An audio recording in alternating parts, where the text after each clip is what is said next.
Haleluya, haleluya, haleluya. Puji Tuhan Bapak Ibu Saudara. Mari kita akan siap untuk melihat renungan firman Allah malam hari ini. Mari kita buka Alkitab kita dalam Mazmur pasal yang ke-22, ayat yang keempat. Mazmur pasal 22 ayat yang keempat. Berkata demikian, padahal engkaulah yang kudus, yang bersemayam di atas puji-pujian orang Israel. Sekali lagi kita baca bersama-sama, padahal engkaulah yang kudus, yang bersemayam di atas puji-pujian orang Israel. Saudara, saya percaya malam hari ini kita mengikuti doa, pujian, penyembahan malam hari ini. Kita percaya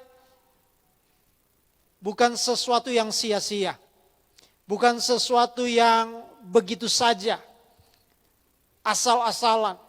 Tetapi kita percaya bahwa dalam pujian dan penyembahan itu Tuhan ada, Tuhan hadir, dan ada kuasa di dalam pujian kepada Tuhan. Nah, malam hari ini saya berikan judul kuasa pujian dan penyembahan. Pujian dan penyembahan sesuatu yang disukai oleh Tuhan. Sesuatu yang disenangi oleh Tuhan. Sesuatu yang Tuhan mau nikmati dari anak-anak Tuhan. Sesuatu yang Tuhan inginkan supaya orang percaya, anak-anak Tuhan untuk memuji dan menyembah Tuhan. Karena memang Tuhan senang.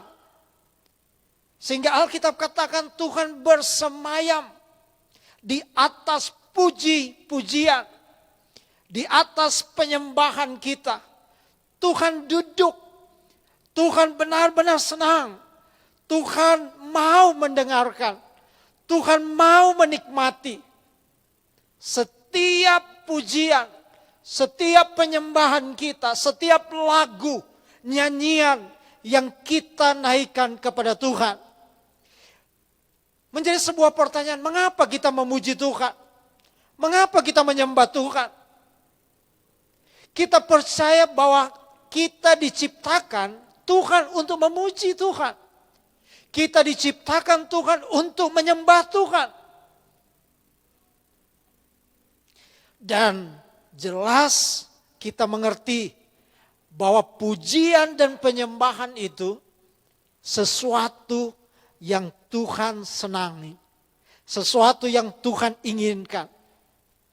Karena itu Tuhan mau menikmati setiap pujian kita, penyembahan kita kepada Tuhan.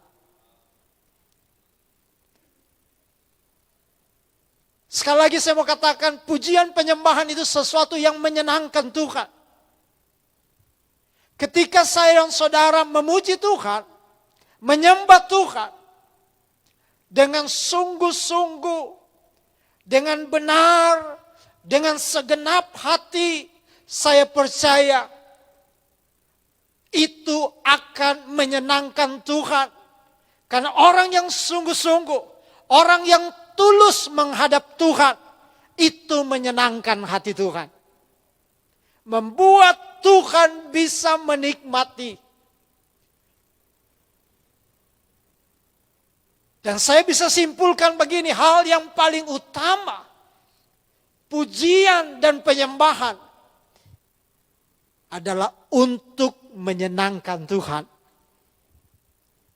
Sekali lagi saya mau katakan, di saat kita memuji Tuhan, di saat kita menyembah Tuhan, kita sedang menyenangkan Tuhan. Amin. Dan kalau kita menyenangkan Tuhan, percaya di balik pujian dan penyembahan ada kuasa Allah yang akan dicurahkan. Ada kekuatan Allah yang Tuhan akan berikan Karena pujian dan penyembahan kita menyenangkan hati Tuhan. Ada kuasa dalam pujian dan penyembahan. Saya kasih contoh. Paulus dan Silas. Kisah Rasul 16 ayat 25. Pada saat mereka ada dalam penjara. Dalam kegelapan. Tangannya diikat, dibelenggu, kakinya dibelenggu. Alkitab mencatat mereka memuji dan menyembah Tuhan dengan sungguh-sungguh. Dengan segenap hati. Dan Alkitab katakan apa yang terjadi. Ada mujizat. Ada kuasa dalam pujian. Penjara tidak dapat bisa menahan kuasa Allah bekerja. Karena dahsyatnya kuasa Allah. Hebatnya perbuatan Tuhan. Sehingga Paulus dan Silas saat mereka memuji Tuhan. Ada kuasa Tuhan dinyatakan. Ada kuasa dalam pujian dan penyembahan. Katakan amin. Haleluya. Saudara, saya akan sampaikan 4 hal. Kuasa dalam pujian dan penyembahan. Yang pertama, Filipi pasal 4 ayat yang ke-6. Filipi pasal 4 ayat yang ke-6. Janganlah hendaknya kamu khawatir tentang apapun juga. Tetapi nyatakan dalam segala hal keinginanmu kepada Allah. Dalam doa dan permohonan dengan ucapan syukur. Katakan amin. Yang pertama saudara, kalau kita tahu memuji dan menyembah Tuhan, ini kunci untuk kita mengalami kuasa Allah. Ini kunci untuk kita mengalami kehadiran Tuhan. Ini kunci untuk kita mengalami hadirat Allah. Yang pertama saudara, orang yang suka memuji dan menyembah Tuhan. Di dalam ayat ini, Filipi 4 ayat 6. Maka orang yang suka memuji Tuhan, menyembah Tuhan. Maka dia akan mengalami sebuah kebangunan. Kebangunan yang pertama, dia akan mengalami kebangunan iman. Ketika kita memuji dan menyembah Tuhan, artinya kita sedang menaikkan rasa syukur kepada Tuhan. Perhatikan sekali lagi, ayat ini dengan jelas. Saat kita memuji dan menyembah Tuhan, artinya apa saudara? Kita sedang menaikkan rasa syukur kita kepada Tuhan. Saat kita melakukan itu saudara, saat kita menyembah Tuhan, saat kita memuji Tuhan, akan muncul, akan keluar, akan membangkitkan iman kita. Sekali lagi saya katakan, waktu kita menyembah Tuhan, memuji Tuhan, maka akan mengalami kebangunan iman. Karena orang yang menyembah Tuhan, orang yang menaikkan rasa syukur kepada Tuhan. Sehingga kalau itu terjadi, ada kebangunan iman. Sekalipun kita dalam masalah, sekalipun kita dalam kekhawatiran, sekalipun kita ada hal-hal yang kita takutkan, menghadapi bahaya, menghadapi persoalan, tetapi orang yang memuji dan menyembah Tuhan akan mampu melewati dan mengalami mujizat kemenangan. Karena iman dibangun lewat pujian dan penyembahan. Orang yang memuji Tuhan, orang yang menyembah Tuhan yang pertama dalam ayat ini saudara, karena ada rasa syukur kepada Tuhan, kita nggak akan mengalami sebuah kekhawatiran. Di tengah-tengah dunia yang penuh dengan kekhawatiran. Kita nggak akan mengalami ketakutan di tengah-tengah dunia yang bisa membuat kita takut. Karena apa? Ada kebangunan iman. Katakan amin. Haleluya. Yang kedua, kuasa dalam pujian dan penyembahan. Filipi 4 ayat yang ke-8. Filipi 4 ayat yang ke-8 berkata, jadi akhirnya saudara-saudara, semua yang benar, semua yang mulia, semua yang adil, semua yang suci, semua yang manis, semua yang sedap didengar, semua yang disebut kebajikan dan patut dipuji, pikirkanlah semuanya itu. Yang kedua, orang yang memuji dan menyembah Tuhan akan mengalami kebangunan pikiran yang benar. Pikiran yang positif. Semua yang benar, semua yang mulia, semua yang adil, semua yang suci, semua yang manis, sedap didengar, akan menguasai pikiran orang yang menyembah Tuhan. Orang yang memuji Tuhan di tengah-tengah dunia yang penuh dengan negatif. Di tengah-tengah dunia yang membuat kita nggak bisa mampu berjalan. Tetapi akan mengalami kebangunan lewat pikiran-pikiran yang benar. Karena semua yang benar, semua yang manis itu akan menguasai kita. Dunia tidak dapat menguasai kita. Tapi firman Allah akan menguasai kita. Pujian dan penyembahan. Ada kuasa. Amin. Haleluya. Milikilah pikiran yang benar. Dan pikiran ini yang benar itu dikuasai oleh Tuhan. Dikuasai oleh firman. Tuhan hadir di satuan hadir. Ketika kita menyembah Tuhan, memuji Tuhan. Saat Tuhan hadir, kita mengalami hadirat Tuhan. Maka di situ pikiran-pikiran kita yang tidak benar akan dikuasai oleh kebenaran. Firman, hadirnya Tuhan akan membuat ada kebangunan di dalam pikiran kita. Dan pikiran kita adalah pikiran yang benar. Haleluya. Oleh karena itu Bapak Ibu Saudara, mari bangun hidupmu pujian dan penyembahan. Dimanapun malam ini saudara menyanyi bagi Tuhan. Semua kita menyanyi untuk Tuhan. Memuji untuk Tuhan. Menyembah untuk Tuhan. Semakin banyak saudara beri waktu untuk memuji menyembah Tuhan. Dalam perjalanan, kemana engkau pergi, di mana engkau berada, puji Dia, sembah Dia.